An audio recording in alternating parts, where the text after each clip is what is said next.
Assalamualaikum warahmatullahi wabarakatuh.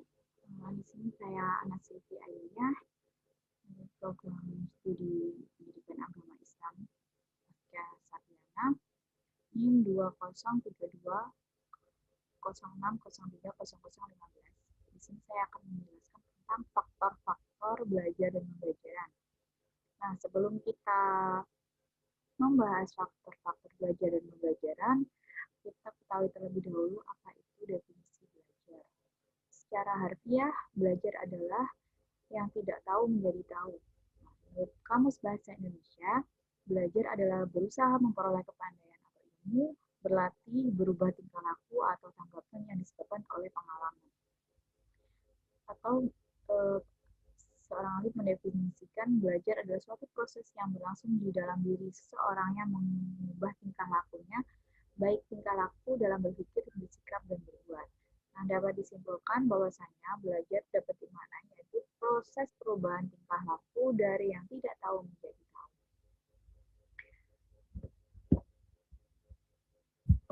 Kemudian di sini ada definisi dari pembelajaran itu sendiri. Secara umum, istilah belajar dimaknai sebagai suatu kegiatan yang mengakibatkan terjadinya perubahan tingkah laku. Dengan pengertian tersebut, maka pembelajaran dapat dimaknai sebagai suatu kegiatan yang dilakukan oleh guru sedemikian rupa sehingga tingkah laku peserta didik berubah ke arah yang lebih baik. Seperti itu.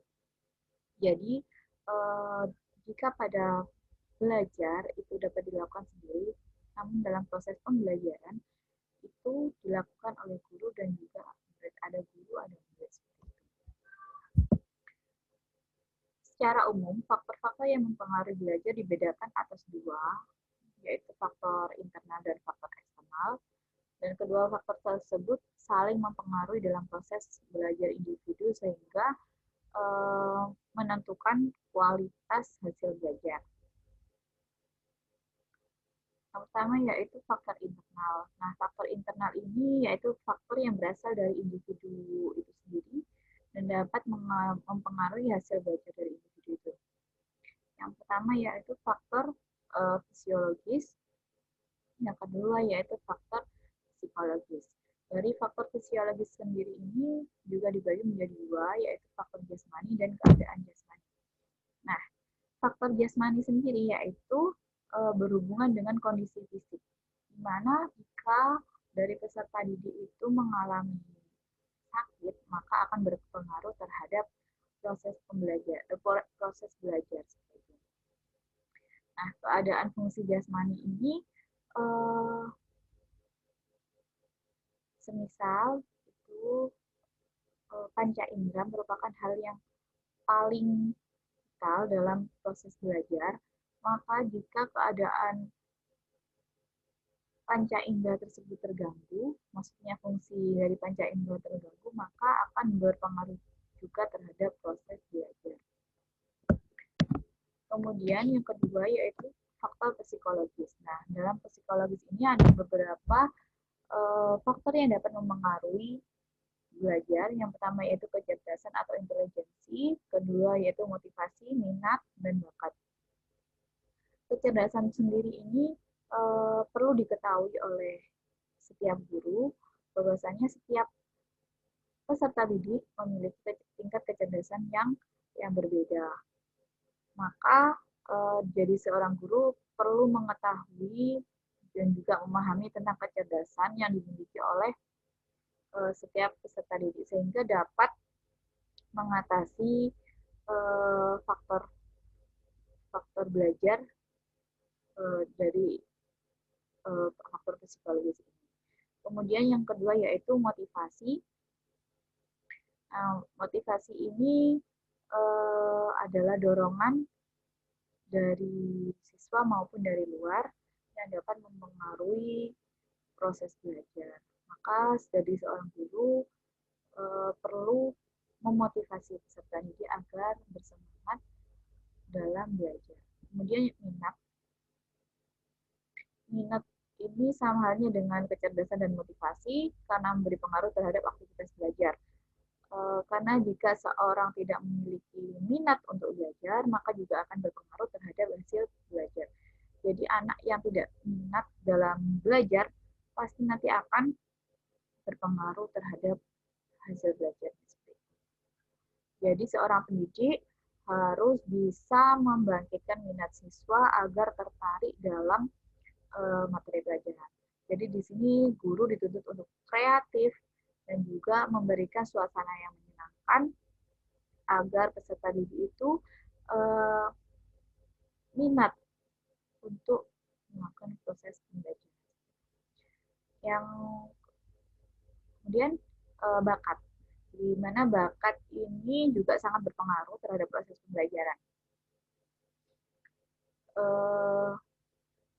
Bakat itu adalah kemampuan yang dimiliki seseorang atau siswa. Jadi gini, misal seorang siswi atau peserta didik memiliki bakat di bidang matematika, dia akan lebih bersemangat pada mata pelajaran tersebut. Jadi bakat juga berpengaruh terhadap proses belajar. Kemudian faktor eksternal dari belajar yaitu ada tiga, yaitu lingkungan masyarakat, lingkungan keluarga, dan juga lingkungan sekolah. Jadi lingkungan masyarakat ini merupakan kondisi tempat tinggal dari peserta didik. Itu sangat mempengaruhi terhadap belajar siswa. Lingkungan yang kumuh, banyak pengangguran, banyak anak yang putus sekolah, banyak anak yang terlantar, dan juga banyak itu dapat mempengaruhi aktivitas belajar siswa. Jadi di situ lingkungan masyarakat yang kurang kondusif juga dapat mempengaruhi siswa. Misal ada anak sebayanya yang tidak sekolah, maka dari peserta didik yang seumuran pun itu akan mempengaruhi proses belajarnya. Saya pernah menemui di daerah saya di mana ada seumuran anak usia SD itu ada yang tidak sekolah. Maka seperti adik saya ketika disuruh belajar, dia pasti jawabnya, itu loh anaknya itu nggak belajar. Jadi sangat berpengaruh lingkungan masyarakatnya. Kemudian ada yang kedua yaitu lingkungan keluarga. Nah, lingkungan ini sangat mempengaruhi jalan belajar. Jadi keharmonisan dari keluarga itu juga mempengaruhi belajar. Kemudian perhatian dari orang tua,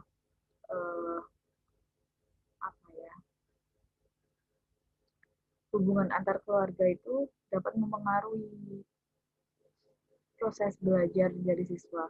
Jadi hubungan yang harmonis akan membuat hasil belajar dari siswa tersebut baik.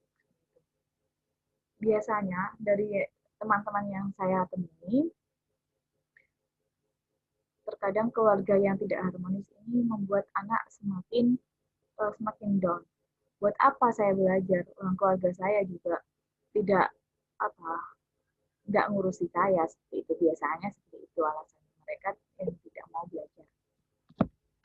Kemudian yang ketiga yaitu lingkungan sekolah, di mana lingkungan sekolah ini seperti guru, administrasi, dan teman-teman sekolah dapat mempengaruhi proses belajar seorang siswa. Nah, hubungan yang harmonis antara sekolah, guru, warga sekolah, dan juga teman-temannya ini juga mempengaruhi terhadap proses belajar. Jadi harus ada suasana yang menyenangkan di sekolah maupun di keluarga maupun di masyarakat untuk meningkatkan proses belajar dan juga hasil belajar dari siswa. Kemudian di sini saya akan menjelaskan tentang faktor-faktor dari pembelajaran itu sendiri. Hampir sama dengan faktor belajar, di mana faktor-faktor yang mempengaruhi pembelajaran adalah sebagai berikut.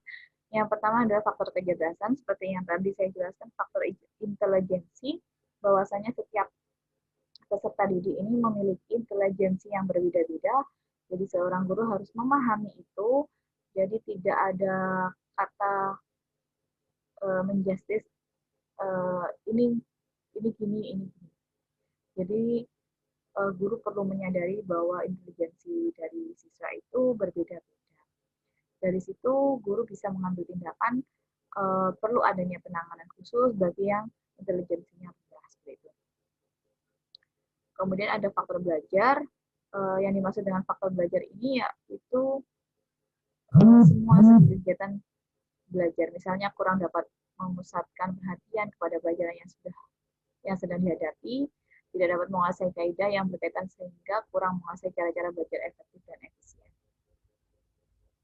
Dan yang ketiga yaitu faktor sikap, di mana sikap ini dapat menentukan kualitas belajar seseorang. Yang dimaksud sikap di sini yaitu seperti pada proses belajar tadi, yaitu minat, keterbukaan pikiran, prasangka, dan kesetiaan, sikap yang positif terhadap pelajaran. Jadi sikap dalam menerima pelajaran itu juga mempengaruhi terhadap proses pembelajaran. Ada faktor kegiatan, di mana faktor kegiatan ini adalah faktor yang ada kaitannya dengan kesehatan, kesegaran jasmani, dan keadaan fisik seseorang. Di dalam faktor belajar tadi ada faktor internal. Jadi faktor kegiatan ini berhubungan dengan faktor internal di proses belajar. Kemudian faktor emosi dan sosial. Faktor emosi dan sosial ini seperti rasa tidak senang terhadap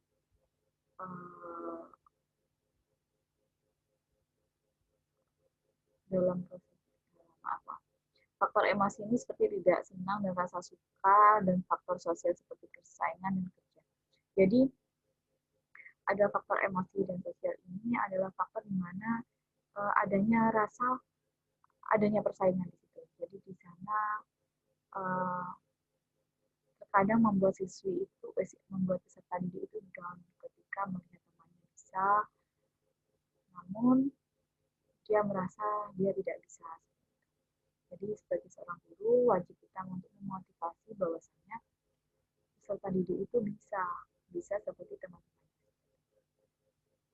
Kemudian ada faktor lingkungan, ada lingkungan bermasyarakat, keluarga, dan juga sekolah. Jadi lingkungan yang nyaman, kemudian tempat yang